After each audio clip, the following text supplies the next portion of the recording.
Este vendrá a ser el último tema, ¿no es cierto?, de lo que vendrá a ser bioquímica. Ya las siguientes vamos a tener repasos, ¿no?, sobre todo un banqueo.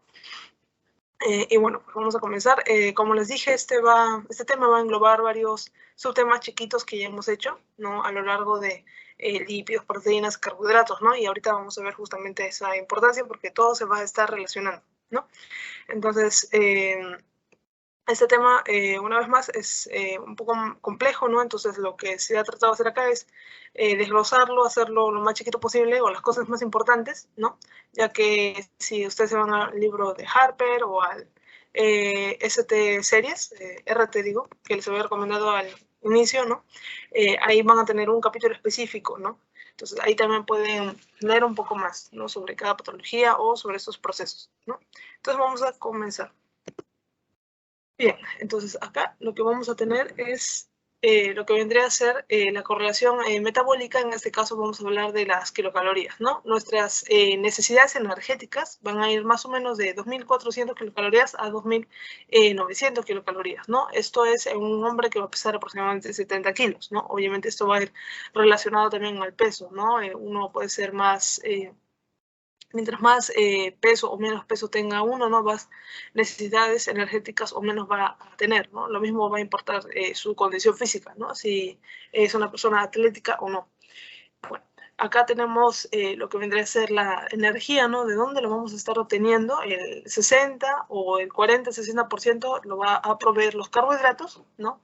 Los lípidos aproximadamente de 30 a 40 y la proteína de 10 a 15, ¿no es cierto? Entonces vamos a ver que todos estas vías metabólicas, ¿no es cierto?, van a estar, por así decirlo, relacionadas con todos los órganos. No va a ser el único que va a trabajar el hígado, ¿no?, o el aparato digestivo, el tracto gastrointestinal, ¿no?, sino que va a estar relacionado con todos, y los cerebro, ¿no?, y los demás tejidos músculo, no solo van a recibir, ¿no?, sino que también van a tener una propia actividad y una respuesta. Entonces de eso es lo que se trata esta integración metabólica, ¿no? Entonces vamos a ver que la ingesta de los nutrientes, ¿no es cierto?, va a tener diferentes tiempos, ¿no? Esto lo vamos a ver ahora en un ciclo llamado ciclo ayuno-alimentación, ¿no? Y bueno, vamos a ver que hay un estrecho rango de la glucosa, ¿no? En el caso de que uno ingiera más cantidad de alimentos y por lo tanto tenga mayor carga energética, más energía, entonces más de lo que uno necesita, entonces ahí va a dar como consecuencia el sobrepeso, la obesidad, ¿no? Entonces, las reacciones metabólicas, ¿no?, como hemos descrito, van a estar coordinadas, integradas y van a estar reguladas. ¿Por quiénes? Por las hormonas, por la insulina, el glucagón, ¿no?, lo que vienen a ser las enzimas que son limitantes de la velocidad de sus propios ciclos, ¿sí? Así como de algunas vías de señalización, ¿no? Entonces acá vamos a observar todo esto. Acá, por ejemplo, ¿no es cierto?, vamos en el metabolismo del cerebro, ¿no?, a nivel global. Vamos a necesitar que requiere obviamente ATP para cumplir sus funciones, ¿no?, como cualquier otra célula, pero hay un 20%, ¿no?, de energía que se va solo al cerebro, ¿no?, pese a que no pesa tanto a comparación de otros órganos. Entonces vamos a ver que a él le va a entrar tanto oxígeno como glucosa, ¿no? Y esos, recuérdenlo también, ¿no?, van a ser los dos nutrientes principales del cerebro, del tejido cerebral, como quieran llamarlo, ¿sí? Oxígeno y glucosa.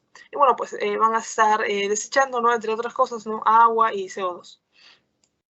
Acá tenemos esto, ¿no es cierto?, la relación entre lo que vendría a ser el hígado, ¿no es cierto?, el intestino, ¿no?, cómo van a pasar los nutrientes, ¿no?, a través de la sangre, van a llegar, por ejemplo, al hígado por la parte de la vena porta, ¿no es cierto?, pero a la vez el páncreas, ¿no es cierto?, va a tener una actividad sobre ella, ¿no?, no sobre la vena, el tejido, no sino directamente o solo en eso, sino en lo que vendría a ser el contenido, ¿no?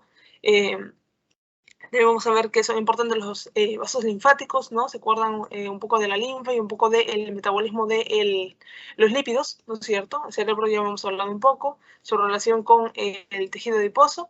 así como con los eritrocitos, ¿no es cierto? Y con el tejido muscular, ¿no? El eritrocito es importante que también esté en toda esta ecuación. ¿Por qué? Porque es una célula, ¿no?, muy importante de la sangre, va a transportar oxígeno, etcétera, pero sobre todo, a diferencia de los demás, ¿no es cierto?, va a carecer de las mitocondrias, ¿no? Entonces también va a ser importante que tenga que ver su metabolismo con el lactato, ¿no? Bueno, pues acá está el tejido muscular, ¿no?, que ya habíamos comentado la parte de carbohidratos, ¿no? Es antes parcial, pero igual tiene que ver, en este caso, que este músculo, ¿no es cierto?, para conseguir su energía, lo que van a requerir, ¿no?, no es solo, no es directamente usar todas sus glucosas y llevarlos al ciclo de Krebs, a la cadena transportadora de electrones, ¿no?, sino que más le conviene, ¿no es cierto?, hacer la vía anaerobia, ¿no?, la vía láctica, ¿no?, porque lo hace mucho más rápido y consigue más energía. Pese a que es poca, no puede reutilizarlo y hacer el ciclo miles de veces, ¿no? Y uno de los desechos, obviamente, vendría a ser el lactato. No lo va a utilizar, él no necesita para otros procesos para generar más energía, pero el lactato no. Entonces lleva a la sangre y el que sí va a aprovechar este lactato vendría a ser ¿quién? El hígado, ¿no? Y bueno, pues acá vemos cómo es que el glucógeno, ¿no?, en casos de justamente ayuno, no va a pasar a glucosa, y el lactato se puede convertir en glucosa, la alanina, ¿no?, que viene de los músculos, se puede convertir también en glucosa por un proceso gluconeogenético, ¿no? Génico, digo. Y así, ¿no es cierto? Y así vamos a obtener todo esto. Esta glucosa va a llegar a cualquiera de los órganos, uno de ellos vendrá a ser el cerebro, ¿no? Ya, esto era de lo que les estaba hablando, el ciclo ayuno-alimentación. En este caso vamos a encontrar, ¿no es cierto?, que la homeostasis de la glucosa va a propiciar el buen funcionamiento de los órganos, ¿no?, de todos los órganos. Entonces, la homeostasis, ¿no es cierto?, de este ciclo va a tener unas 5 fases, y acá lo vemos, ¿no es cierto? Fase postprandial, ¿no es cierto?, de 0 a 4 horas. Que vendrá a ser desde el momento que estamos consumiendo el alimento, ¿no?, hasta que obviamente dejamos de consumirlo, pero dura todas esas primeras 4 horas, porque al final ese es el proceso, el tiempo más o menos de digestión que vamos a tener con el alimento. Luego vamos a tener la fase posabsortiva, ¿no?, luego de que ya se absorbió a lo que vendrá a ser el intestino, ya llegó a la sangre, etcétera, que vendrá a ser de 4 a 12 horas. El ayuno temprano de 12 a 36, la inanición temprana de 2 a 24 días, y la inanición prolongada de 24 a 50 días. Esto también es importante que se lo aprendan. Y acá vamos a tener su relación con lo que vendría a ser la glucosa, ¿no es cierto?, y algunas de las moléculas o hormonas importantes, ¿no? Por ejemplo, acá tenemos de 0 a 4 horas, ¿no es cierto? ¿En qué estamos? ¿No es cierto? En la fase postprandial. Entonces ya hemos consumido, ¿no es cierto? Empieza a haber parte de nuestro almuerzo, ¿no es cierto? Ya llegó todo a nuestro estómago, ya llegó todo se está empezando a digerir, a volverse más pequeño para ser absorbido, ¿no? Entonces, en ese momento, ¿qué es lo que más se necesita? La insulina, ¿no es cierto? Para que cuando ya esté en fracciones pequeñas, como lo vendría a ser la glucosa, ¿no es cierto? Ya no es un carbohidrato, ¿no?, ni es un polisacárido, sino es una glucosa, ¿no? Entonces, va a ayudar esta insulina, ¿no es cierto?, a que pueda ingresar la glucosa a las células, ¿no? Pero, y eso también recordando, ¿no?, porque también no es exactamente pregunta específico, pero por ahí lo van a ver bastante en las siguientes diapositivas. ¿Se acuerdan sobre qué transportador de glucosa actuaba la insulina? Habían el SLGT1, el GLUT1, GLUT2, GLUT3, GLUT4, GLUT5, hasta GLUT17, 21, pero nos aprendíamos aproximadamente los primeros 5. ¿Se acuerdan cuál dependía de la insulina?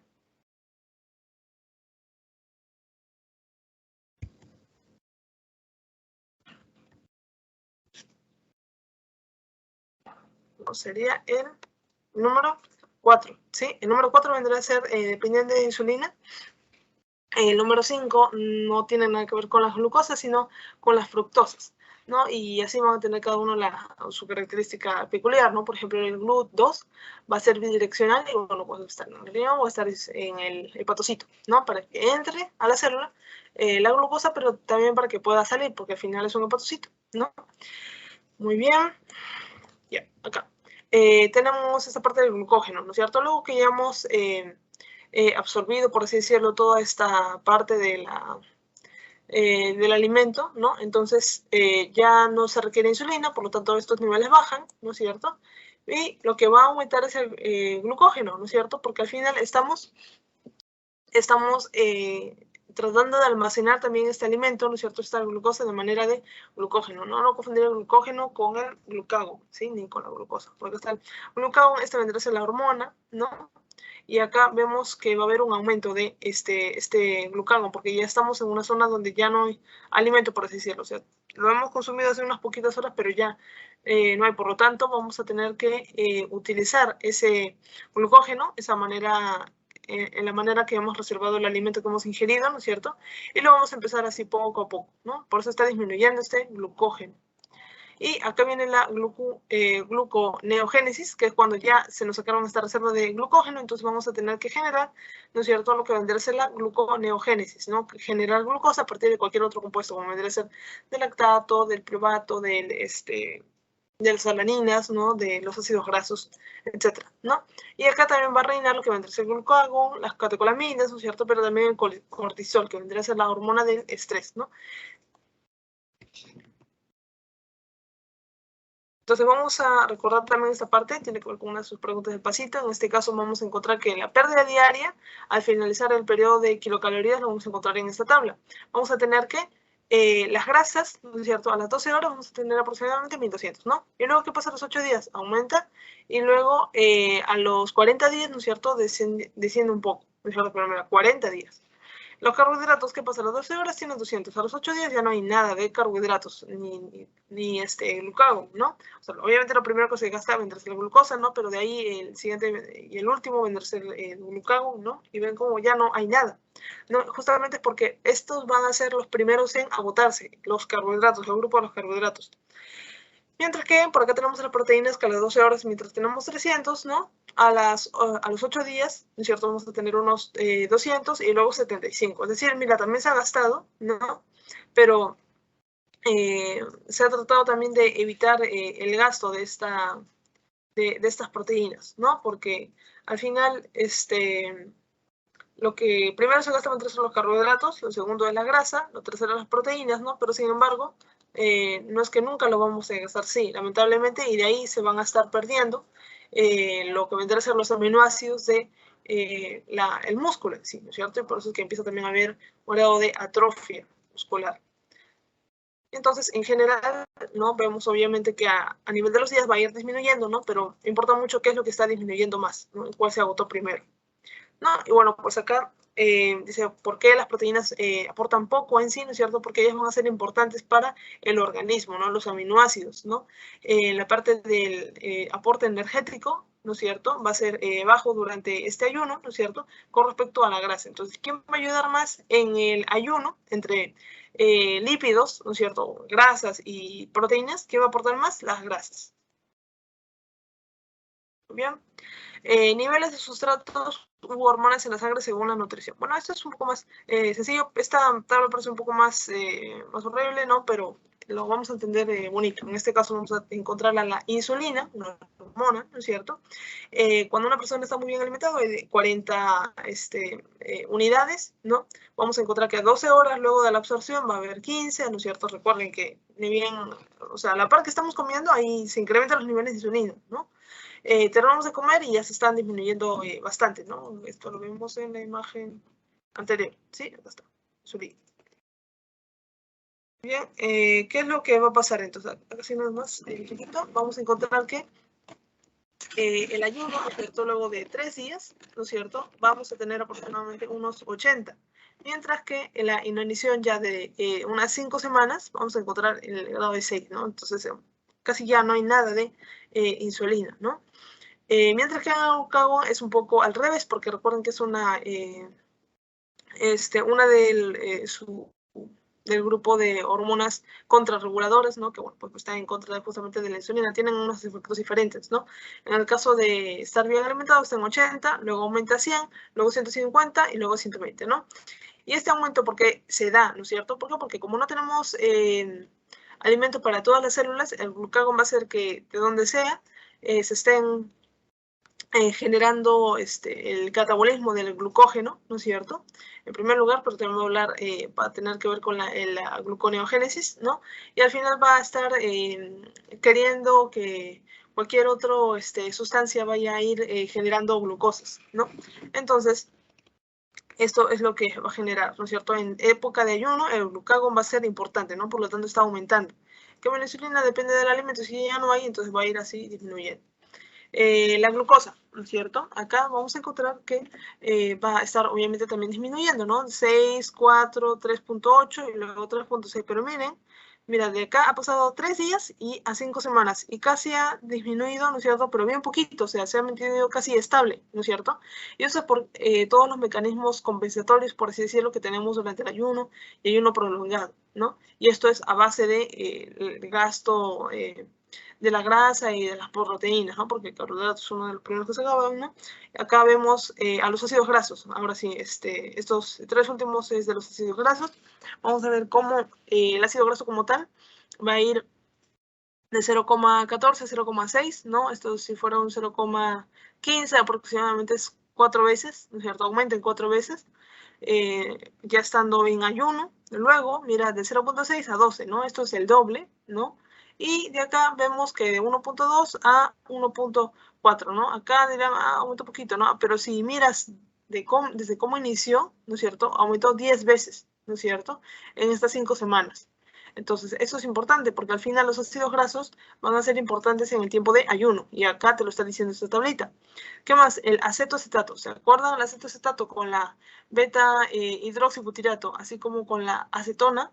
Esos tres son unos cuerpos cetónicos, los CC o cuerpos cetónicos. En este caso, el acetoacetato, vamos a ver que de 0,4 aumenta a 0,5, luego disminuye un poco, de 0,4, sigue aumentando a 0.4, no 0.04, aumenta en 10 veces, si se dan cuenta, ¿no? Y luego pues aumenta más, ¿no? Hasta 1.3, entonces está aumentando, va a ayudar bastante en el tiempo de ayuno, pero ¿quién va a ayudar más? El beta-hidroxibutirato, porque de 0.3, ¿no?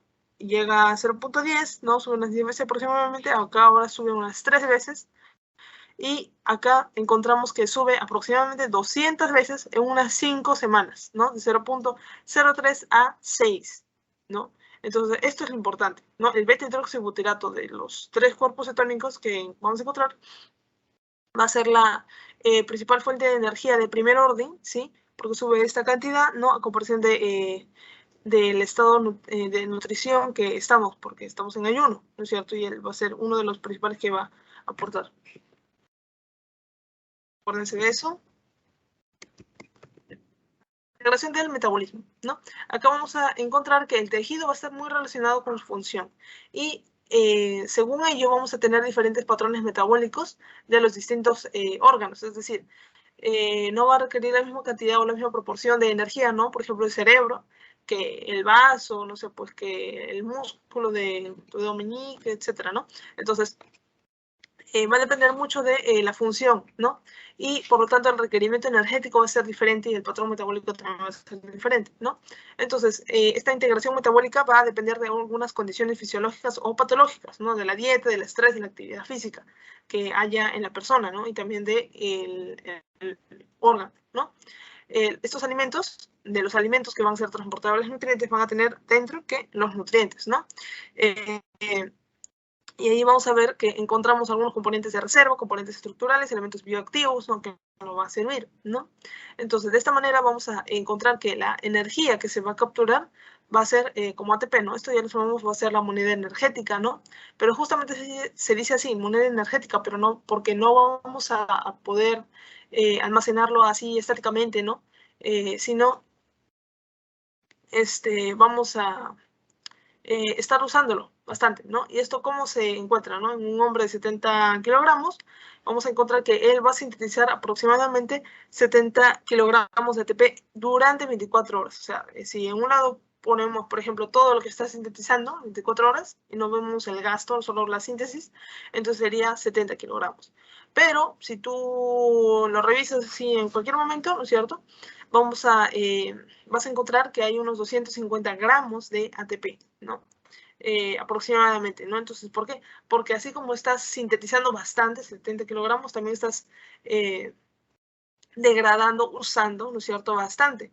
esta cantidad de energía, ¿no? Y te quedan solo 250 gramos, ¿no? Más o menos.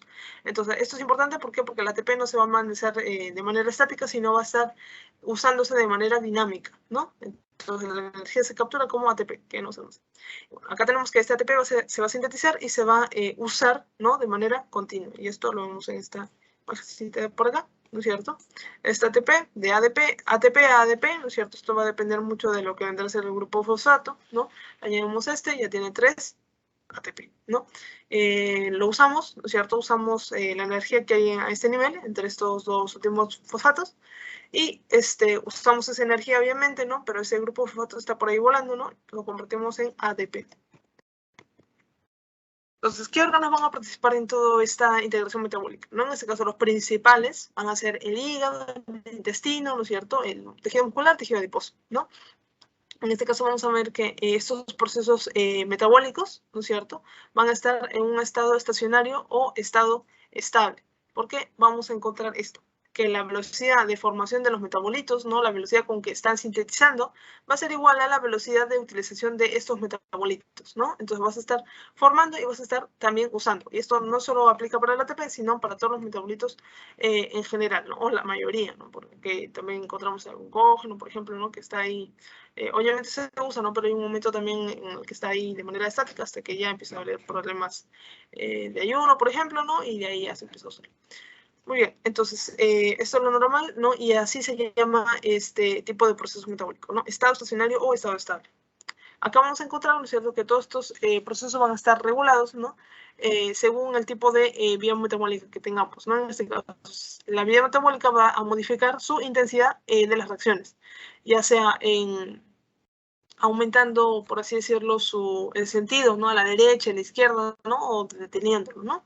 En este caso, ¿para qué se va a regular esto, ¿no es cierto? Para guiar, ¿no es cierto?, las reacciones en un cierto sentido y proporcionar a las biomoléculas, ¿no?, una energía necesaria. Y eso lo vamos a ver también por acá.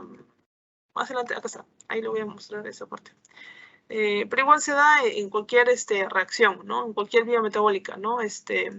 Y eso también ya lo habíamos visto la semana pasada, o cada vez que vemos algún tipo de reacción, ¿no? Vamos a encontrar una flecha, a veces una doble flecha, ¿no? En donde va a depender mucho, ¿no?, de qué estímulo estamos hablando para ver si es que se está cumpliendo, ¿no?, la dirección de la vía metabólica, si es a la derecha o a la izquierda. Creo que está en lípidos, se lo voy a mostrar en un momento. Acá tenemos a nuestra proteína reina de esta, o nuestra enzima reina de esta clase, ¿no?, que vendrá a ser la AMPK, ¿sí? Esta AMPK, ¿no es cierto?, va a ser una proteína sinasa estimulada por AMP, ¿sí? Una sinasa estimulada de AMP o quinasa. Ya va a ser también llamado, y esto es importante, lo voy a poner en negrita, un regulador metabólico maestro. Este va a promover varias reacciones, ¿no?, y por lo tanto también las respuestas a varios cambios de energía, ¿no? Dependiendo de si hay mucho o poco ATP, entonces ahí vamos a ver si está activado o no esta AMPK, ¿no? Y bueno, pues va a ser una enzima trimérica, por eso que he puesto esta imagencita, ¿no?, trimérica. Y miren, sobre todo, no solo estos 3 unidades, ¿no?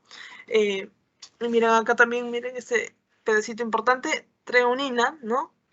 172, esto vamos a ver en la siguiente clase, en la siguiente diapositiva. Y acá vemos cómo se está relacionando con varios procesos, ¿no es cierto?, metabólicos, tanto anabólicos como catabólicos, ¿no es cierto?, según cierta, por así decirlo, AMPK, según cierta proteína a la que esté activando, ¿no?, o algún gen, alguna partícula, ¿no? Entonces vamos a ver que eso va a desencadenar más procesos, ¿no? Entonces por eso es que se llama el gran regulador, el regulador metabólico maestro, ¿no? Vamos a tener que ver cómo interviene en la fibrosis, en el transporte de glucosa, en la glucólisis, ¿no es cierto?, en la síntesis de ácidos grasos, aunque vendrá a ser la biogénesis, ¿no es cierto?, mitocondrial, la síntesis de proteínas y la autofagia también, ¿no? Por nombrar algunos. Acá vamos a encontrar que esta AMPK, esta proteína sinasa dependiente de AMP, ¿no?, va a participar en lo que vendrá a ser la homeostasis energética. Ahora, ¿cómo, no? Esto va a ser porque su función va a ser activar las vías metabólicas que van a generar ATP. O sea, va a activar a las vías catabólicas, ¿sí? Y con catabólicas me refiero a las que van a no solo disminuir el tamaño de un compuesto, ¿no? Haciéndolo más pequeño, sino que en ese trabajo, en ese proceso, se libere energía, que sean reacciones exergónicas también, ¿no? Ese es el fin. Va a activar estas vías que van a generar ATP. Mientras que van a inhibir las de biosíntesis, ¿no? Y por lo tanto las de metabolismo, ¿no? Y ahí lo tenemos de esta manera, ¿no es cierto? Va a aumentar a las del catabolismo y va a disminuir a las del anabolismo. ¿Está? ¿Qué más tenemos por acá? ¿Cómo vamos a activar esta enzima, ¿cierto? Estas son las funciones, ¿no? Pero ¿cómo la activamos? ¿Cómo hacemos que esta enzima recién trabaje? Bueno, tenemos dos partes. Primero vamos a encontrar una fosforilación de la treonina 172, que estaba por acá, ¿no? Treonina 172, ahí les mostré, acá está.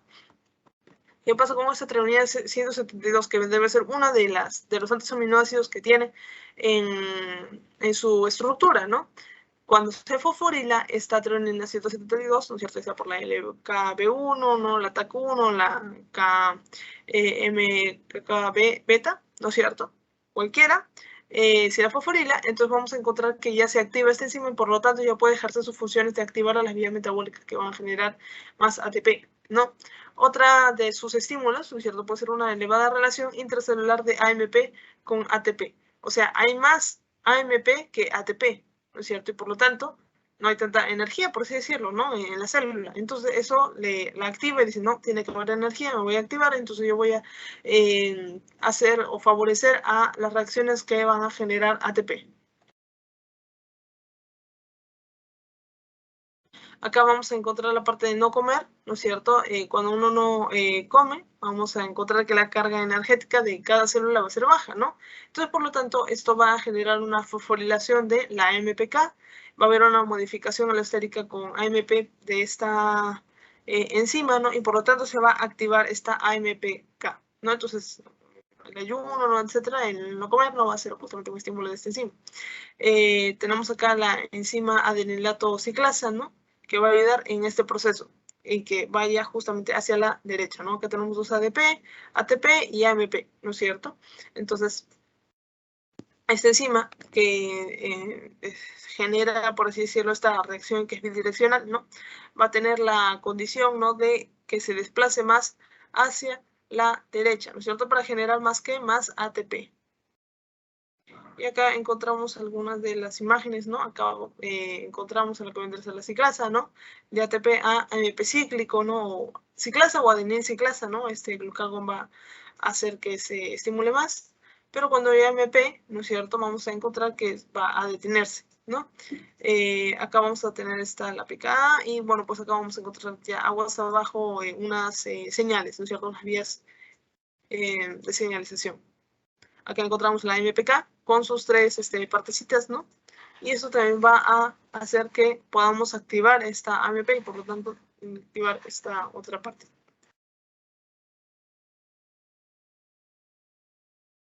Acá también un poco más de esto. Acá encontramos la MPK, ¿no? Cómo va a ir aumentando, cómo es su relación con la ciclasa, ¿no? La proteína quinasa A y otras proteínas de mitocondrias. Muy bien, acá vamos a encontrar algunos efectos de esta AMPK en diversos órganos, en este caso en el músculo. ¿Qué es lo que va a hacer? Va a movilizar el GLUT4, y a eso me refería, por eso es que lo pregunté anteriormente, ¿no? En el músculo, esta AMPK va a movilizar este GLUT4, y esto, ¿qué sentido tiene, no? Que cuando se moviliza el GLUT4 hacia la superficie de la célula, ¿no? Sobre todo de las células que van a ser dependientes de insulina, o el GLUT4 que depende de insulina, no la propia célula, vamos a encontrar que este GLUT4 va a dejar pasar más glucosas, ¿no es cierto?, hacia ese tejido, ¿no? Por ejemplo, tejido adiposo, tejido muscular, ¿no? En el músculo. Promueve también la oxidación de los ácidos grasos, va a estimular la biogénesis mitocondrial y va a inhibir la síntesis de proteínas, ¿no? Esto se entiende porque estamos no queremos sintetizar ahorita, lo que queremos es gastar, ¿no? Para generar energía, ¿no es cierto?, para tener energía, porque la convocaron a ella, a la MPK, porque no hay energía en la célula. En el hígado, ¿no? ¿Qué es lo que se puede hacer? Tenemos acá la estimulación de la captación de glucosa, va a estar más presto a captar glucosa, va a inhibir la gluconeogénesis, ¿no es cierto? Va a estimular más bien la oxidación de los ácidos grasos, se está oxidando, ¿no es cierto?, con el fin no solo nutricional de tener más partes pequeñas de lípido para nosotros poder alimentarnos de ello, ¿no? En periodos de ayuno, sino que también durante el proceso vamos a generar también ATP. Vamos a encontrar la que va a inhibir tanto la síntesis de colesterol, síntesis de proteínas, síntesis de ácidos grasos, ¿no? Eso está inhibido. El páncreas va a estimular la secreción de insulina, ¿no? Y esto relacionado con el GLUT4. ¿Por qué? Porque si es que entra más bien más glucosa, ¿no? Porque obviamente hubo más insulina, ¿no? Etcétera, secretado por el páncreas que ya tenemos, ¿no? Si entra más glucosa, ¿no? Entonces esto va a participar o va a favorecer más bien a la glucólisis, ¿no? Tiene que haber una puerta de entrada, tiene que entrar la glucosa y tiene que hacerse la vía catabólica, que vendrá a ser la glucólisis, ¿no? En un primer momento. Entonces, seguimos con la parte de que es un proceso catabólico y que más bien activa los procesos catabólicos. ¿Qué va a pasar en el músculo cardíaco? Va a favorecer la captación de glucosa, ¿ya? Similar a esta parte, ¿no es cierto? Estimula la glicólisis, ya seguimos captando glucosa, haciendo que entre, haciendo que lo degrademos, ¿no es cierto? Y estimula la oxidación de ácidos grasos, ¿no? Muy bien. Con respecto al tejido adiposo, ¿qué es lo que va a hacer? Va a inhibir la lipólisis, va a inhibir la síntesis de ácidos grasos y va a estimular la oxidación de ácidos grasos.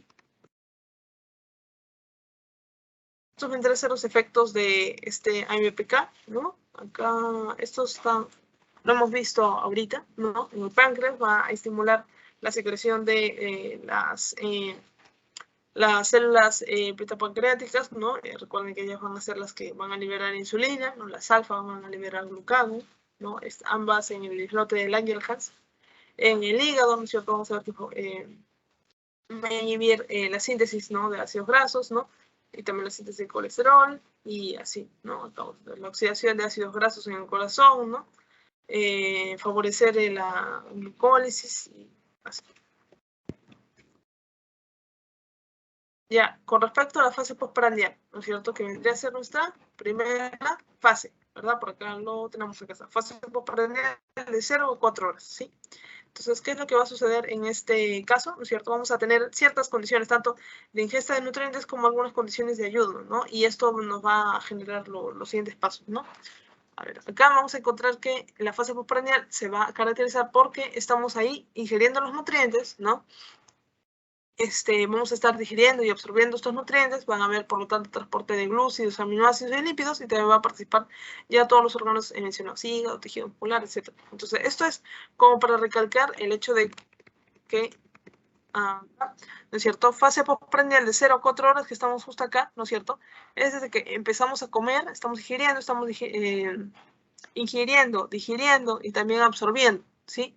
No es desde que terminamos de comer ahí en seco, o recién ahí inicia fase postprandial, ¿no? También no nos demoramos un año, ¿no? En comer. Es un poco de tiempo, ¿no? Está llegando al tracto gastrointestinal, y al mismo tiempo también ya el estómago, ¿no es cierto?, está empezando a hacer su trabajo, también las enzimas, ¿no?, pancreáticas, renales, estomacales, ¿no es cierto?, a nivel del duodeno, ¿no?, y así. Entonces, todo esto va acá en esta fase postprandial, ¿no?, mientras que la fase de ayuno ya viene después, ¿no? Y acá, ya. Ahora sí, tenemos la fase postprandial a nivel de todos estos órganos, ¿no? En este caso, en el hígado, ¿qué es lo que va a hacer?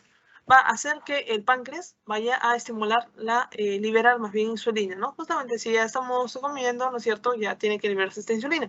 Los glúcidos va a activar esta vía glucolítica, la vía de las pentosas, la vía de los ácidos grasos, glucónicos, ciclo de Krebs, etcétera, ¿no es cierto? Todo ello, ¿no es cierto? Porque estamos en esta fase postprandial, ¿no? Síntesis de triglicéridos también. Porque al final, si nos está llegando a las células, ¿no es cierto?, nueva mercadería, por así decirlo, ¿no? Primero vamos a usarlas, ¿no? Un poco la energía recién acaba de llegar, recién estás comiendo, ¿no? A las células recién les está llegando esos nutrientes. Entonces vas a usarlo, pero también vas a reservarlo, vas a guardarlo en algún almacén, ¿no? En forma de glucógeno, ¿no? En forma de colesterol, etcétera, ¿no? Pues está.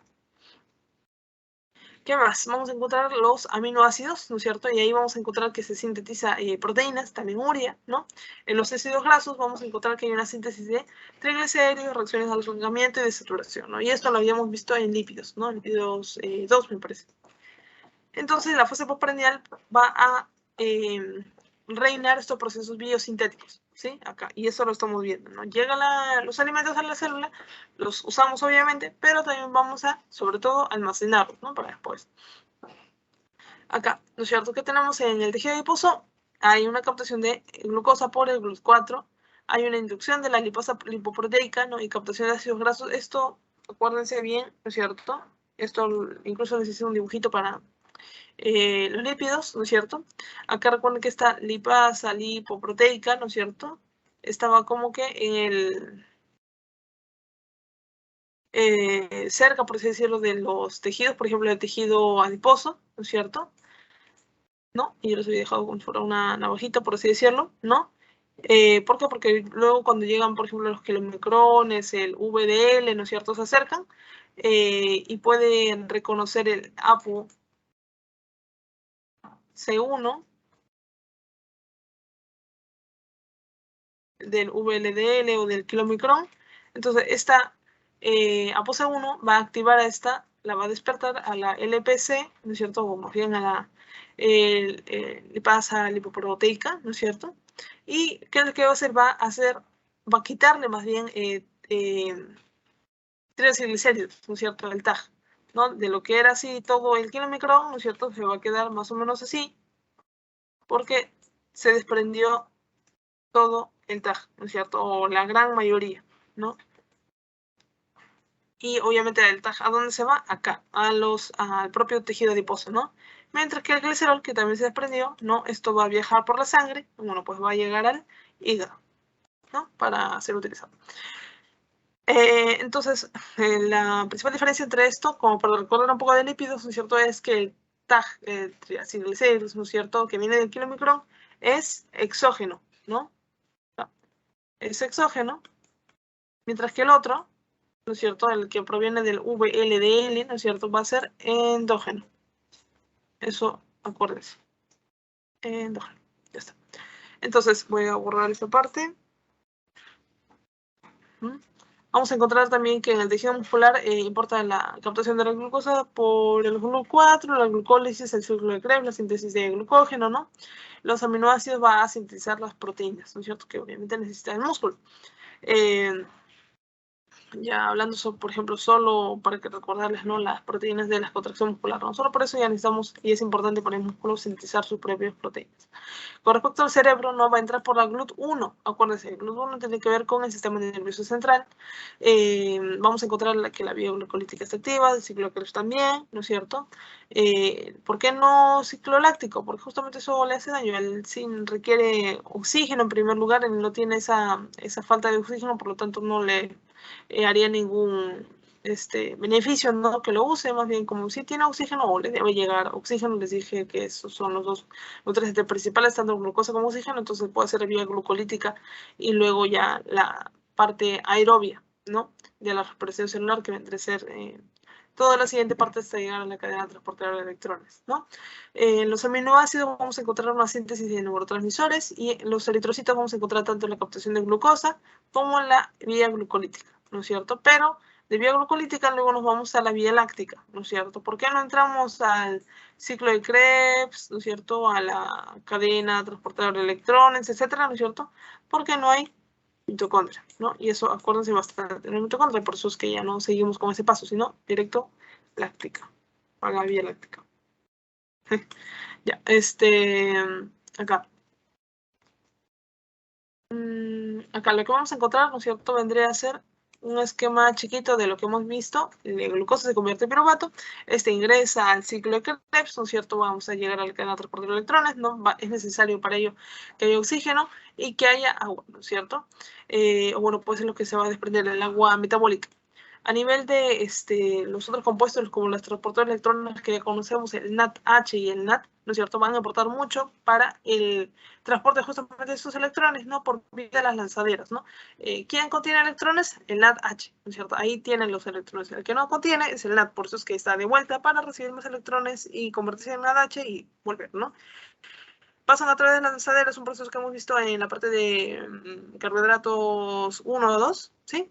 Y de ahí ¿no es cierto? Llegan, ¿no es cierto?, a la cadena de transporte de electrones, llegan cada uno de los complejos, ¿no es cierto?, le brindan sus electrones, tanto como NADH como FADH2, ¿no? Y bueno, pues sigue todo este proceso, ¿no?, que ya conocemos de cadena de transporte de electrones. Acá, el ciclo de Krebs también es importante para conocer que cuando hay mucha ingesta de carbohidratos, ¿no es cierto?, parte del citrato va a irse a generar ácidos grasos, colesterol, triglicéridos, etcétera, ¿no? Eso, recuérdenlo bien, ¿no es cierto? Es el que se va a ir, por ejemplo, es el citrato, ¿no? ¿Qué más? Colesterol, bueno, esto está relacionado y bueno, pues también va a tener que ver con el grupo hemo y también con la urea. Bueno, pues acá lo vemos, ¿no es cierto?, cómo es todo a nivel de los órganos en sí, ¿no? La fase posabsortiva, ¿no? Acá vamos a encontrar que se va a iniciar de unas 3 a 4 horas, ¿no? En nuestra tablita, lo que vamos a tener que luego de las 4 horas, ¿sí?, de 4 a las 12 horas incluso, ¿no? Luego vamos a encontrar que está, ¿no es cierto?, que la glicemia, ¿no es cierto?, ¿cómo se va a mantener? ¿Qué es la glicemia? La concentración de glucosa, ¿no es cierto?, en la sangre, ¿no? Se va a mantener, ¿por qué? Esto es importante, por la glucogenólisis hepática. Aún no hablamos de gluconeogénesis, ¿no? Primero, lo que tenemos es usar las glucosas chiquitas que tengamos, ¿no es cierto? Ya. Después, la glucogenólisis. Ya voy a poner hasta glucógeno. Porque lo estamos rompiendo, es decir, lo estamos usando. Entonces, primero el siguiente paso es usar la glucogenólisis, ¿no es cierto? El hígado, ¿no? Y luego ya viene, ¿no es cierto?, con un incremento de la gluconeogénesis, ¿no es cierto? Y esto va a ser lo siguiente en irse incrementando, ¿no? Esta gluconeogénesis va a darse por los aminoácidos que vienen del tejido muscular, pero también de parte del tejido graso, ¿no es cierto? Esto va a generar una disminución de la relación insulina-glucagón, ¿no? Es decir, ¿no es cierto?, si acá tenemos la insulina, el glucagón y todo está en descenso, ¿no es cierto?, significa que el que está en aumento, ¿no es cierto?, vendría a ser este glucagón, ¿no? Está subiendo el glucagón. ¿Por qué? Porque ya no estamos en fase postprandial, estamos en ayuno, ¿no? O iniciando todo este proceso. Por lo tanto, va a ir aumentando este glucagón, porque se está dando cuenta que no, ya está faltando nutrientes, entonces tiene que actuar a nivel de varios de los órganos. Por acá, seguimos en esta fase posabsortiva, ¿no es cierto? Acá lo que vamos a encontrar es la liberación de los ácidos grasos del tejido adiposo, ¿no? Este lo tiene que soltar, ácidos grasos, a la sangre para que los podamos usar y lleguen al hígado, y este lo transforme, digo, en glucosa. Vamos a encontrar también que hay una estimulación del sistema adenilато ciclasa por el glucagón. Esto también lo hemos visto en carbohidratos. Recuerden que para el adenilato ciclasa, ¿no es cierto?, que es una proteína, ¿no es cierto?, enzima que está en la membrana plasmática, puede actuar, bueno, la verdad actúan bastantes hormonas, ¿no? Eso también lo hemos visto en lípidos, ¿no? Pero si hablamos de glucosa e insulina, ¿no?, ahí vemos que glucagón la va a activar, ¿no es cierto? ¿Para qué? Para que genere todo la parte catabólica, ¿no es cierto? Que sí, y esto sí es puramente el tema de carbohidratos, ¿sí? Muy bien, ¿qué más tenemos acá? Los bajos niveles de fructosa 6-fosfato, ¿no? Van a ver también una disminución de los niveles de fructosa 2,6-bifosfato, ¿no? Y esto justamente por todo este gasto. La inactivación de la fosfofructoquinasa 1, y miren, recuerden que es una de las principales enzimas, ¿no es cierto?, importantes en lo que vendrá a ser la glucólisis, ¿no es cierto? Están activando, ¿por qué? Porque si no hay sustrato, por así decirlo, ¿no? Si no está la parte anterior de la ecuación, ¿no es cierto?, entre mi reactivo y mi producto, ¿no es cierto? Recuerden, ¿no es cierto?, que a veces, en la mayoría de los casos, ¿no es cierto?, el que va a estimularlo va a ser ¿no es cierto?, va a estimular. Hay más reactivo, ¿no es cierto?, o más sustrato, aquí debe poner sustrato, en química sería reactivo. Si hay más sustrato, entonces vamos a activarlo. Mientras que si ya se está formando más producto, entonces lo va a inhibir, ¿no? Es como que la regla general, no se cumple siempre, ¿no? Pero si es que no hay sustrato, ¿no es cierto?, porque ya no está entrando más glucosa, ya entró toda en la fase posabsortiva hace 4 horas, ¿no? Entonces ya esta enzima también va a dejar de funcionar. Entonces va a haber una actividad disminuida también incluso de la vía de las pentosas, no solo de la glucólisis. Y va a disminuir también la síntesis de los ácidos grasos, ¿no? Porque ya no queremos sintetizar nada, más bien queremos sacar de los ácidos grasos, alimentos, lo que sea, ¿no? Para usarlo.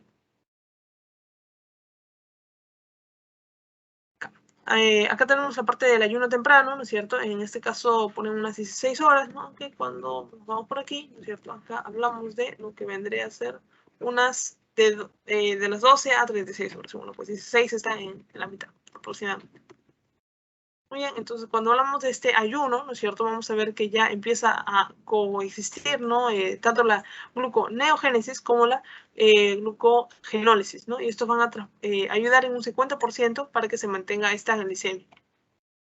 ¿Qué más encontramos? Que va a haber un recambio de las proteínas en el tejido muscular, ¿no es cierto? ¿Por qué? Porque estamos bajo este cortisol y esta, recuerden que es la hormona del estrés, va a estar ordenándole, ¿no es cierto?, al tejido muscular, ¿no es cierto?, que pueda que pueda donar parte de sus proteínas, parte de sus aminoácidos para que se pueda usar. Ya estamos en ayuno, ya han pasado 16 horas. Las transaminasas, por lo tanto, ¿no es cierto?, como la valina, isoleucina, leucina, ¿no es cierto?, vamos a encontrar que es como la alanina, aminotransferasa, ¿no es cierto?, van a formar alanina. Todos ellos van a formar alanina y esta, recuerden que es uno de los principales aminoácidos que va a participar en la gluconeogénesis. ¿A dónde va esta alanina? Al hígado, ¿no es cierto? Y ahí es donde se va a formar la glucosa. Entonces, se va a usar el esqueleto carbonatado de los aminoácidos, ¿cierto?, para formar glucosa, y el grupo amino para formar urea, ¿no? Y esto es un tema que lo habíamos visto justo la semana anterior, ¿no es cierto? En el ciclo de la urea, ¿no es cierto?, vimos que los aminoácidos tienen una parte del esqueleto de carbonos, así como la parte del amino, que del N que lo queremos eliminar, ¿no es cierto? Entonces eso vamos a eliminarlo por la urea, mientras que los carbonos lo vamos a reciclar y vamos a formar más glucosa, ¿no? Por acá tenemos en el tejido adiposo, ¿no es cierto?, el glucagón, ¿no es cierto?, lo que va a hacer estimular a el adenisiclasa, adenisiclasa, va a formar por lo tanto AMP cíclico y va a promover la liberación de los ácidos grasos, ¿sí? Pues más vías catabólicas, ¿no? O si no, liberación de unidades nutritivas mínimas, ¿no? Acá, en el corazón, tejido muscular y en el hígado, ¿no?, van a captar estos ácidos grasos que están proveniendo del tejido adiposo, ¿no? Estos ácidos grasos van a ser degradados y cómo se degradan o cuál es el proceso de degradación de estos ácidos grasos, la beta-oxidación, ¿sí? En la clase hemos hablado más sobre todo de la síntesis, ¿no? La beta-oxidación no fue un tema tocado ahí como unos cuantos otros. Este fue el principal papel que no lo encontraron, pero igual voy a tratar de pasarles un video. Hay una persona que por ahí encontré que hace bonitos videos acerca de las reacciones y bueno, pues ahí está la parte de la beta-oxidación, entonces voy a tratar de también pasárselos ese video. Es en fondo negro, me parece. Acá, en el hígado, ¿qué es lo que vamos a tener? Que va a haber una oxidación de los ácidos grasos, ¿no es cierto? Para justamente poder usarlos, el acetil-CoA va a ser una forma de usar estos ácidos grasos acetil-CoA, y de esta manera vamos a poder formar luego los cuerpos cetónicos, ¿no? Recuerden que el hígado no va a usar los cuerpos cetónicos, pero sí los van a usar corazón, tejido muscular y otros órganos, ¿sí? ¿Por qué? Porque al hígado le falta una enzimita y por lo tanto no va a poder usar, solo los va a poder formar para que los demás se alimenten, él no. Con respecto ya a la inanición temprana, ¿no es cierto? Inanición temprana, regresamos por acá y estamos por aquí, ¿no es cierto? De 2 a 24 días, mientras que el otro es de 24 a 50. Bien, entonces acá vamos a encontrar que el cerebro, ¿no es cierto?, ya va a empezar a los 3 o unos 5 días, ¿no es cierto?, a utilizar estos cuerpos cetónicos, ¿no?, como una fuente de energía. Miren, 3, 5. Acá está en el proceso gluconeogénico, ¿no es cierto? Luego, después de 2 días, va a iniciar un pequeño descenso, ¿no? Justamente porque ya se están agotando ciertos de los materiales. Se va a incrementar, por lo tanto, la formación de los cuerpos cetónicos, ¿no es cierto? Entonces ya va a estar incluso disminuyendo los niveles de gluconeogénesis, ¿no? Y para pasar más a la alimentación por ácidos grasos, ¿no? Grasas más bien, ¿no es cierto? En forma de cuerpos cetónicos, ¿no? Y bueno, pues acá del 18 a 20 días, ¿no es cierto? El cerebro ya va a tener preferencia, ¿no es cierto? Como cuerpos cetónicos, cosa que no pasaba antes, ¿no? Antes era la glucosa fuertemente. Y este es el último de los órganos de 3 a 5 días en aceptar estos cuerpos cetónicos, ¿no? Y ya, ahí tenemos todo ese proceso.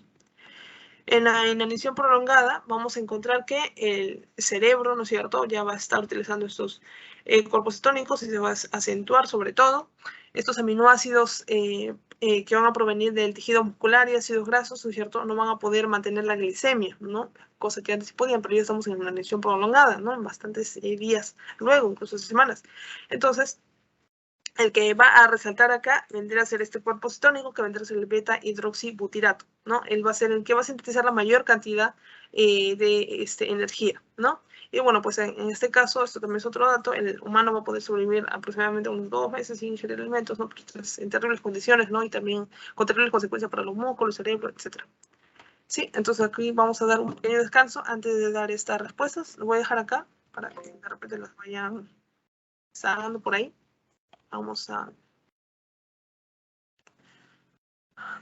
estamos 11:20, entonces vamos a dar unos 5 minutos. Sí. En este caso vamos a encontrar la primera pregunta, ¿no? La de verde, en este caso dice la MPK, ¿no es cierto?, de la que hemos estado hablando, va a activar algunas vías catabólicas o anabólicas, ¿no? En este caso nos preguntan, ¿no?, ¿qué es catabólica o anabólica? ¿No? En este caso va a ser catabólica, ¿sí? Acuérdense bien de eso, es catabólica, por acá lo vamos a encontrar.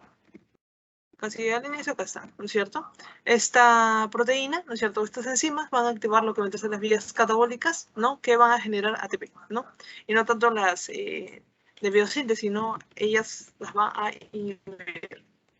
Muy bien, acá, el cuerpo cetónico, dice que es la fuente energética de primer orden, ¿no es cierto? ¿Cuál sería? El beta hidroxibutirato, ¿no? Hidroxi es ese OH.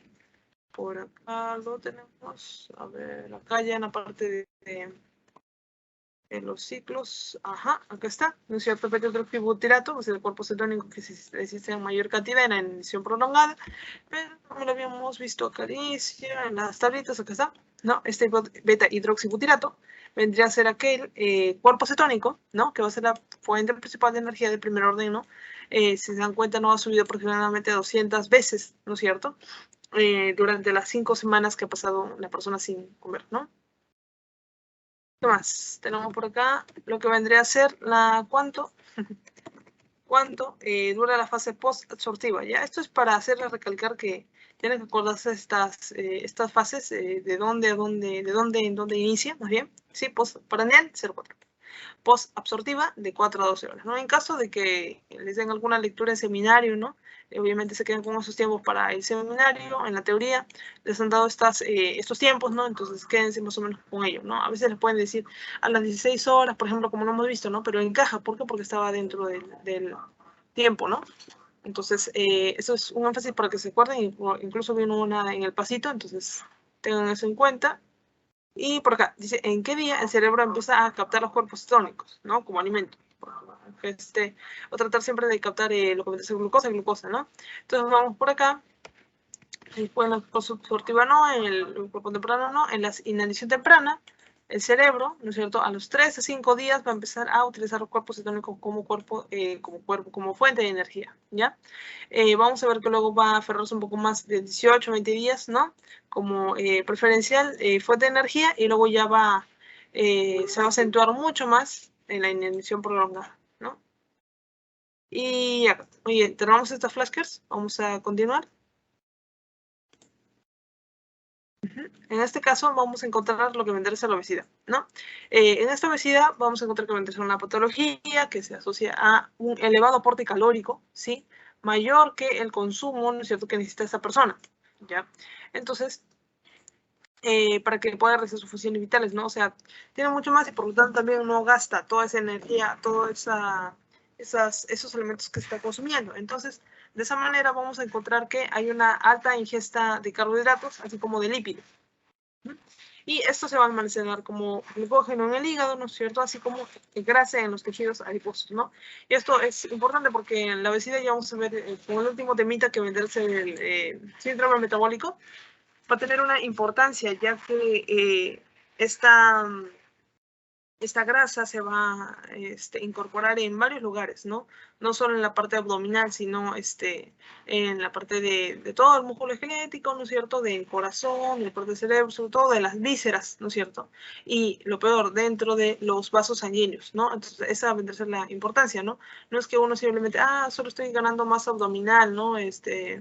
Solo estoy más bien aumentando esa parte, no, es sistémico, sí, la obesidad. Si está aumentando en ese lado, se está aumentando en todos sentidos, en tu corazón, dentro de los vasos que riegan al corazón, al cerebro, etc. Acá tenemos que la ingesta de la fructosa va a estar íntimamente ligada a la obesidad, ¿no es cierto? Ya que en este hígado se utiliza para sintetizar triglicéridos. Recuerden la parte de carbohidratos, sí, voy a tratar de abrirlo por acá para hacerles ese énfasis. Acá en la parte de los carbohidratos, cuando hablamos de la glucosa, digo de la fructosa, vimos que había una, acá está, de la fructosa, acá está. La fructosa, ¿no es cierto?, puede ir a añadirse a todo este proceso, miren, de la glucólisis. Acá está la glucólisis, todo que ya conocíamos, pero luego acá vemos que la fructosa también se le puede unir, ¿no?, por medio de la hidroxiacetona, ¿no es cierto?, fosfato, se une por medio de un gliceraldehído 3-fosfato, ¿no? Y bueno, pues entra. Pero también puede generar glicerol 3-fosfato, que es diferente al gliceraldehído 3-fosfato, ¿no? Y este glicerol 3-fosfato va directamente a la formación de triglicéridos. Y esto es importante porque miren, acá no tiene como enzima reguladora, ¿no es cierto?, a la fructosa 1, ¿no es cierto?, fosfofructokinasa 1. Entonces, no está regulado. Acá toda esta parte sí, ¿no es cierto? Hay más citrato, entonces vamos a decirle a esta hormona que, esta enzima, ¿no es cierto?, que deje de trabajar, etcétera, ¿no? Pero esta parte no. Y entonces esta parte va directamente a formar estos triglicéridos. Entonces, el que está más relacionado con la obesidad vendrá a ser la fructosa, ¿no? Por esta vía bioquímica que ya hemos visto. Entonces, eso vendría a ser dañino, ¿no es cierto?, para lo que vendría a ser nuestra célula. ¿Qué más? Tenemos acá, ¿no es cierto?, esta fructosa, ya habíamos visto, está relacionada a la obesidad. Vamos a encontrar que se puede sintetizar triglicéridos, ¿no es cierto?, lo acabamos de ver, y por lo tanto vamos a generar lo que vendría a ser VLDL, ¿no es cierto?, que vendría a ser los TAG, ¿no es cierto?, endógenos. Estos se van a almacenar en el tejido adiposo. Ajá. Con respecto a esta fructosa, ¿de dónde la obtenemos? De las bebidas, conservas, dulces, ¿no? O sea, también se puede obtener de las frutas, sí, ¿no es cierto? Pero ¿cuáles son? Y eso de repente ha sido una de sus preguntas del seminario, ¿no? Que les he dejado para investigar. ¿Es tan dañino la fructosa de las frutas como la de las bebidas, etcétera, conservas, etcétera? O sea, si bien es cierto, ambos son fructosas, ¿no? Hay una modificación más en estos alimentos ya conservados, por así decirlo, no naturales, ¿no? Y esos son más tóxicos, ¿sí? Pero de igual manera, las personas que tienen diabetes, ¿no es cierto?, y de repente están asociados con obesidad, ¿no?, les prohíben también algunos tipos de frutas, o al menos que no pase de una cierta porción, ¿no? Por ejemplo, el plátano, las uvas, ¿no?, que son alimentos, frutas ricas, ¿no?, en fructosa. Entonces, le dicen, no, solo vas a comer mitad de plátano, ¿no?, una cuanta porción de tanta parte de esta fruta, ¿no? Mientras que otras frutas sí son a libre demanda, etcétera, ¿no? Pero son cositas que tienen que ver justamente con esta fructosa. Acá, metabolismo, ¿no es cierto?, de la fructosa utilizada en el ATP va a generar ácido úrico. ¿Y qué tiene que ver este ácido úrico?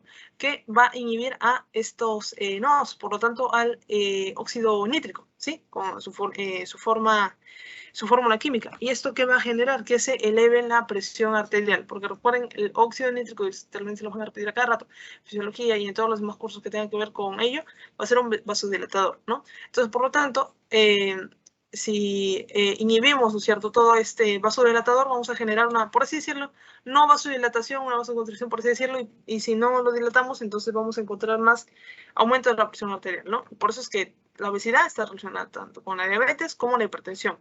Y esta es una de las razoncitas. Acá tenemos a que la fructosa se va a metabolizar en el hígado, ¿sí? ¿No es cierto? Sin el control de la FFK1, ¿cierto? Ya lo habíamos visto. Se va a elevar la formación de piruvato, va a incrementar la formación del ciclo de Krebs y va a elevar la fuente de electrones que va a dañar la cadena transportadora de electrones. Acá podemos ver esto, la parte de la grasa, ¿no es cierto? acá, empezamos por acá, ¿no es cierto? Tenemos la glucosa, los aminoácidos van a llegar por vía vena porta, ¿no es cierto?, al hígado. Está glucosa, aminoácidos, ¿no es cierto?, va a convertirse en grasa, también se puede generar lactato, ¿no es cierto?, que viene de los eritrocitos para que sea utilizado, ¿no?, en el hígado.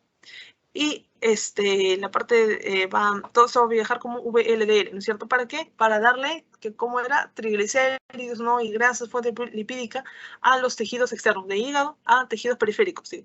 Entonces va a ir a la grasa, por ejemplo, ¿no? Los kilomicrones, en cambio, ¿no es cierto?, van a venir de la parte endógena, ¿no es cierto?, los lípidos que van a llevar de la parte endógena, que son los vasos linfáticos que les había mencionado, kilomicrones, y van a depositarlo, ¿no?, en tejido adiposo, ¿no? Y bueno, pues acá tenemos la acción de la insulina. Ahora sí, con respecto a la diabetes mellitus, ¿sí?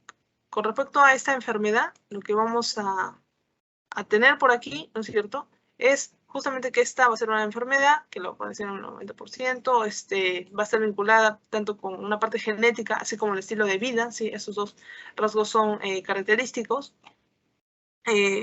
Y es importante, por lo tanto, también saber si es que una persona tiene antecedentes diabéticos, ¿no? Para justamente tener cuidado, ¿no? Y poder prevenirlo con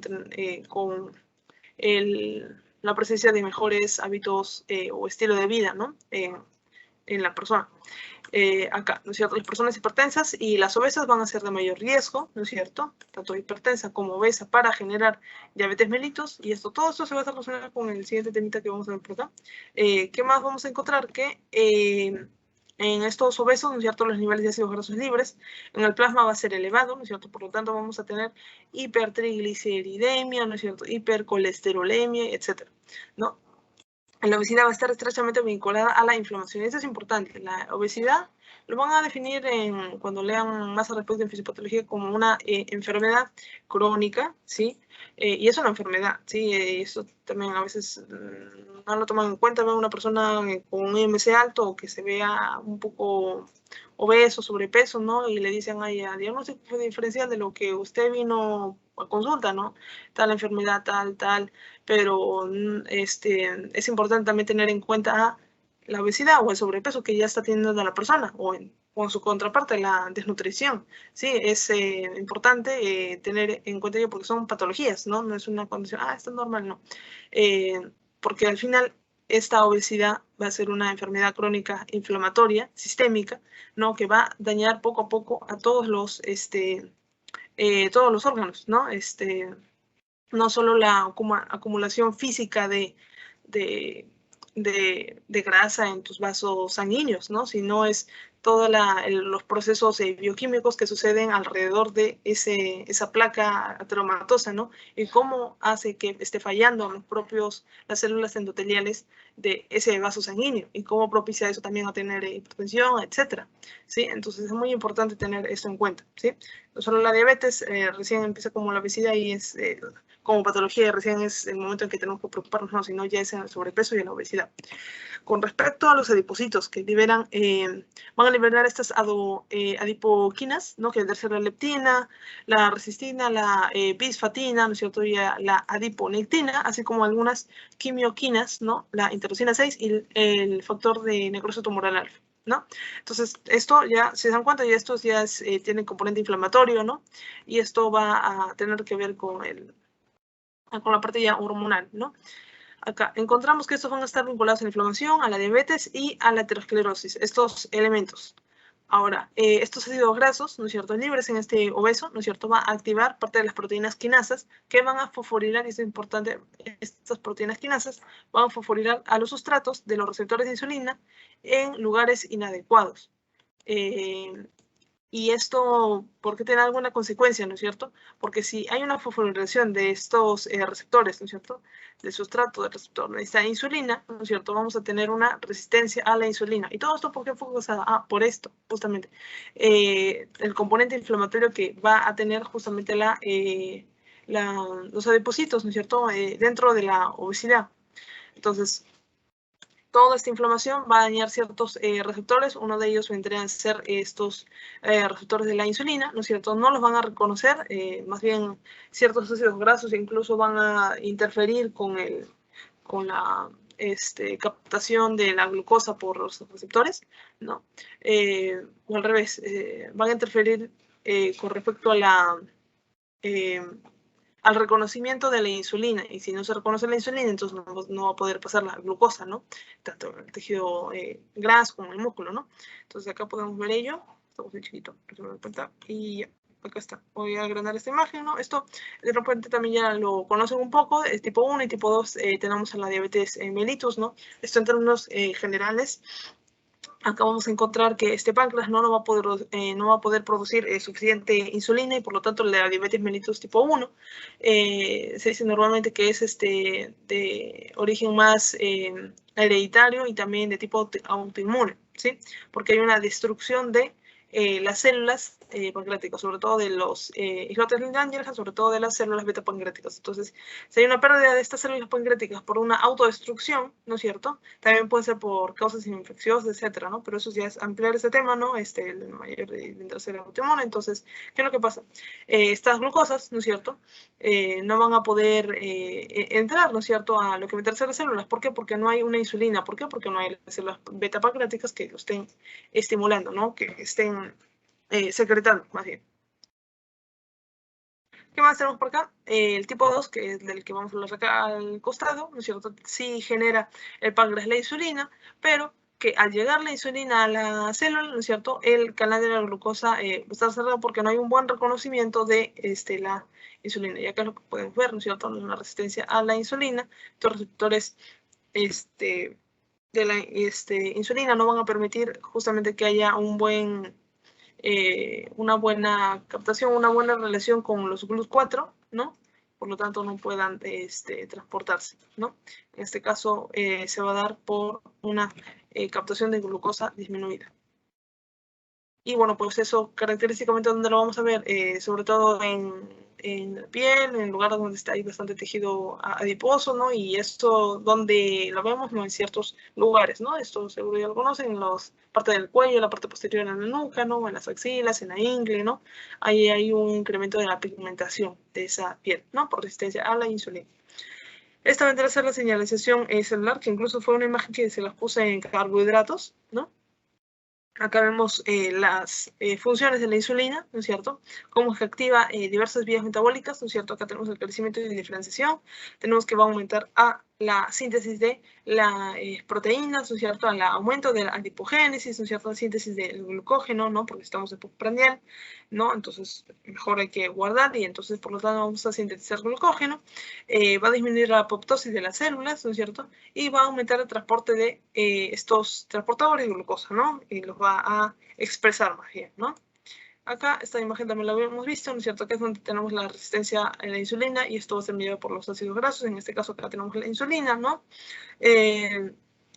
Pero estos ácidos grasos, ¿no?, en general, ¿no?, al ingresar, ¿no?, van a tener una, por así decirlo, una vía metabólica que va a inhibir esta correcta correcto relación entre el receptor de insulina con el receptor o transportador de glucosa, ¿no es cierto? Entonces miran acá cómo todas estas líneas rojas, ¿no es cierto?, sobre todo este simbolito, ¿no?, esta parte está inhibiendo, ¿no? Y bueno, pues de esa manera estamos inhibiendo otros procesos como la gluconeogénesis y la lipólisis, ¿no? Y aumenta, ¿qué cosa? La inflamación y la expresión genética de estos mediadores inflamatorios, ¿no? Así como también aumenta el ROS. ¿Qué era el ROS, no es cierto? Era lo que vendría a ser las especies reactivas de oxígeno, o en español el ERO, ¿no? ERO, y ahí recuerden que tenemos lo que vendría a ser el oxigenado, ¿no?, el peróxido de hidrógeno, ¿no? Tenemos al superóxido, ¿no?, el O2-, ¿no? Y así otros, ¿no?, radicales libres. Ahora, el metabolismo del alcohol, vamos a encontrar por aquí que cuando nosotros ingerimos alcohol, ¿no es cierto?, este va a ser metabolizado ¿por quién? Por el hígado, ¿no? Por lo tanto, en el citosol de los hepatocitos se va a formar NADH, ¿no es cierto? Y este es un transportador de electrones. Acá vamos a encontrar que en nuestras formulitas vamos a tener el etanol, ¿no es cierto?, con nuestro NAD, un transportador vacío, por así decirlo, y por medio de esta enzima aldehído deshidrogenasa, ¿no?, muy importante en la parte de farmacología, van a encontrar que se convierte en acetaldehído, ¿no? Y bueno, pues ahora ya tenemos a los electrones y por lo tanto vamos a tener la H. Y por medio de esta aldehído deshidrogenasa, ¿no es cierto?, vamos a encontrar que el aldehído, acetaldehído, se va a transformar en acetato, ¿no? Y este acetato, ¿no es cierto?, va a tener que ver con procesos inflamatorios posteriores, ¿no? Entonces acá vamos a ver que se están formando dos NADH, ¿no es cierto?, en dos reacciones, ¿no es cierto?, versus en la glucólisis, que se requieren más o menos 10 reacciones para que se dé todo ello, ¿no?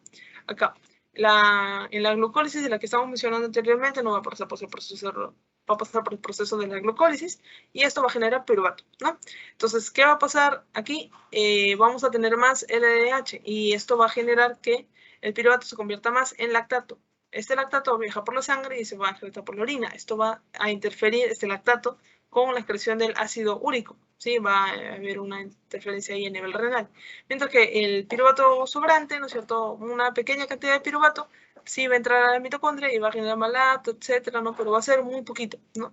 Entonces ahí estamos viendo cómo que se está inhibiendo esta gluconeogénesis, porque recuerden que para esto, gluconeogénesis es importante tanto el malato como el oxalacetato, ¿sí? Entonces esto, si no tenemos una buena gluconeogénesis, vamos a tener una hipoglucemia, ¿cierto? O hipoglucemia. Con respecto al ejercicio físico, ¿no es cierto? ¿Qué cambios vamos a ver acá? ¿No? Primero, el ejercicio físico hay de dos tipos, ¿no? El anaerobio y el aeróbico, ¿no? Y esto seguro lo conocen por algunos términos que han escuchado en el colegio, ¿no? Vamos a ver aeróbicos, un ejercicio anaeróbico, etc. Entonces, vamos a ver que el anaeróbico va a depender de la reserva de la fosfocreatina. Y esto lo habíamos visto, ¿no? La creatina fosfato, ¿no es cierto? Esa estaba en la parte de proteínas 2, ¿no es cierto? O 2, ajá, sí, 2. Y ahí es donde vamos a encontrar que, como depende de esta fosfocreatina, ¿no es cierto? Como es una reserva energética del músculo, entonces, no sé por qué se repitió, vamos a trabajar básicamente con esa reserva energética, mientras que en el ejercicio físico aeróbico, entonces vamos a necesitar lo que vendría a ser más glucógeno, pero como no tenemos el suficiente, ¿no es cierto?, para proporcionar la energía necesaria, ¿no es cierto?, entonces vamos a ir por estos mecanismos, que vendría a ser disminuir la relación de CO2-oxígeno, usar la reserva de carbohidratos, ¿no es cierto?, por lo tanto se va a agotar, también la lipólisis, ¿no es cierto?, se va a incrementar, no vamos a estar rompiendo la parte de los lípidos, ¿no es cierto?, para poder ayudar a este ejercicio físico aeróbico, y los cuerpos cetónicos se van a elevar, ¿no?, en sangre para ayudar al músculo, ¿no es cierto?, y que pueda obtener su energía, ¿no? Acá está, pero acá están los cuerpos cetónicos que están yendo, ¿no es cierto?, al uso del músculo que nos fabricaba el hígado, ¿no?, el glucógeno, está formando glucosa, está llegando por acá, el glucógeno está generando su ciclo, ¿no?, láctico, ¿no?, y por lo tanto está usando el glucógeno, está generando y botando a la sangre el lactato, ¿no?, y así, ¿no? La glucosa obviamente le está entrando, ¿no?, que viene de los órganos, sobre todo del hígado, ¿no? Y bueno, pues acá vemos cómo también generamos la lipólisis, ¿no?, del tejido adiposo, vamos a generar ácidos grasos chiquitos que van a poder ser usados por el tejido muscular. Y ya, este vendrá a ser el último temita, en donde encontramos el síndrome metabólico. Ahora, ¿qué es esto, no? Y esto de repente se entienda un poco mejor, bueno, yo lo entendí un poco mejor en semiología, ¿no?, donde hemos visto todos los patrones, etcétera. Acá tenemos varios criterios, ¿no?, y esto también se les va a hacer común más adelante. Estos criterios o scores, ¿no?, se dan por distintas instituciones. Acá tenemos las siglas, nada más, ¿no?, la OMS la conocen, ¿no? Y acá tenemos un artículo tipo metaanálisis en donde se han comparado, ¿no es cierto?, los criterios de cada uno, ¿no? Entonces, ¿qué es lo que pasa? Necesitamos ciertos criterios para determinar que una persona tenga cierta enfermedad. En este caso estamos hablando del síndrome metabólico.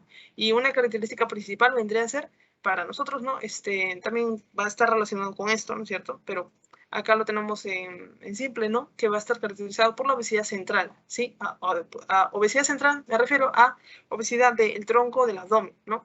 Porque, claro, pues hay personas, ¿no?, que pueden desarrollar obesidad en todo sentido, ¿no?, en todo el cuerpo de manera uniforme, ¿sí? Pero cuando es más central, entonces es más preocupante incluso. Tenemos luego los otros dos factores de riesgo que tienen que estar juntos, ¿no? La elevación de los triglicéridos, de los TAG, ¿no? Un bajo nivel de HDL, que vendrá a ser una lipoproteína buena, ¿no? No grasa buena, es lipoproteína buena. bueno, pues que nos va a ayudar con el transporte inverso, ¿no? Del colesterol, por ejemplo, ¿no? Elevada presión arterial, ¿no? Así como la hiperglicemia, ¿no? Entonces acá vamos a encontrar al costadito nuestra tablita, donde ciertos criterios acá en los triglicéridos los encontramos mayor o igual a 150. Ese ya es un punto a favor. La presión arterial mayor de 180, ¿no es cierto? Como 130, como 85, ¿no es cierto? HDL menos de 40, ¿no es cierto? En varones y 50 en mujeres. Insulinoresistencia, ¿no? Es un criterio solo para la OMS, ¿no? La glucosa en ayunas, ¿no es cierto? Mayor de 100, ¿no es cierto? También es un criterio. La glucosa a las 2 horas, ¿no es cierto? Y esto se hace más a nivel de laboratorio, ¿no? Te da cierta cantidad de glucosa, ¿no? De per 2 horas, te miden la por hemoglucotés, ¿no? Y tienes 140, ¿no? Si, o más bien, si tienes más de 140, ¿no? Entonces ya es un criterio, porque no debería ser tan alto. Obesidad abdominal, índice corporal elevado, ¿no es cierto? Y el IMC, microalbuminuria, solo es un criterio de la OMS, ¿no? Y los factores de riesgo diagnósticos, ¿no? En este caso, acá necesitamos unos 3, ¿no es cierto? Más insulinoresistencia, acá solo necesitamos más de 2, acá es importante el criterio clínico y acá la obesidad central, ¿no?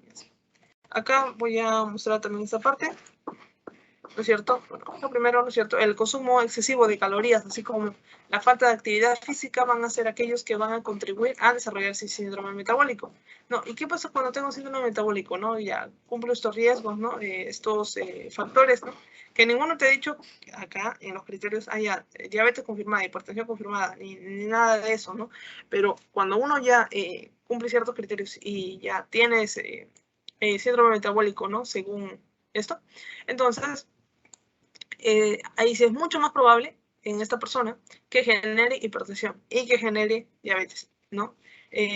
Así como algunas otras enfermedades que van a estar relacionadas, ¿no? Diabetes, hipertensión, obesidad, síndrome ovario poliquístico y así.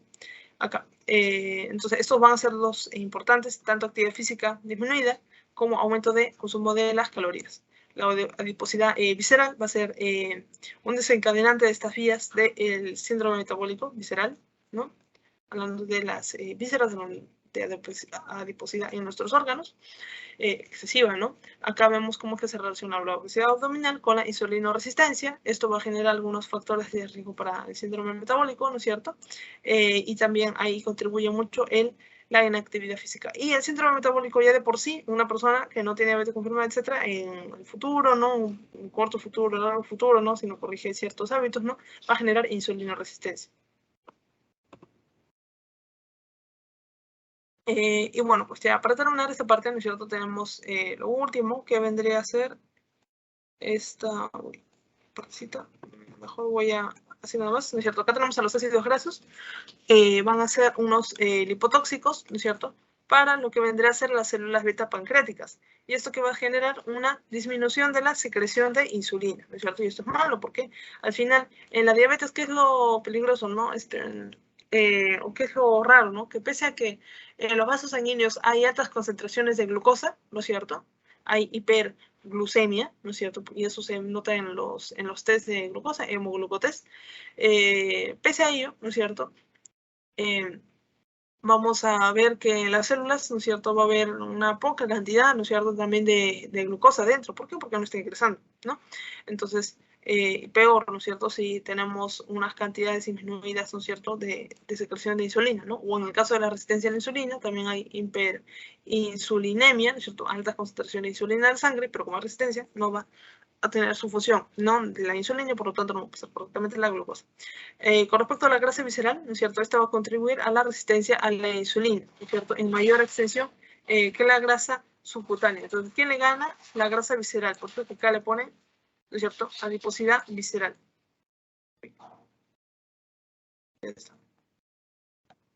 Adiposidad visceral. Más que la grasa subcutánea, ¿no?, que es la que normalmente nosotros percibimos, por así decirlo.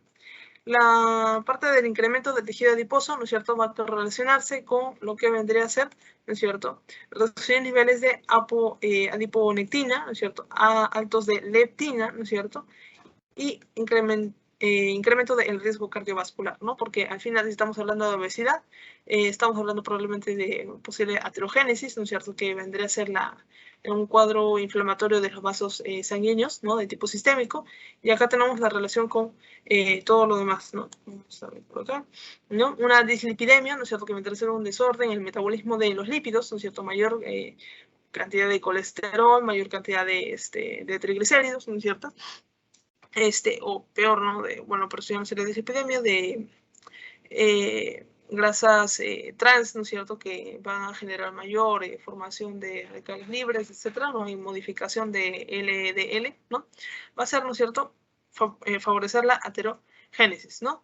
Por otro lado, vamos a tener acá también que estos ácidos grasos, ¿no es cierto?, van a ayudar, ¿no es cierto?, en la hiperinsulinemia, ¿no es cierto?, por una resistencia a la insulina. Generan resistencia a la insulina, genera hiperinsulinemia, o directamente también.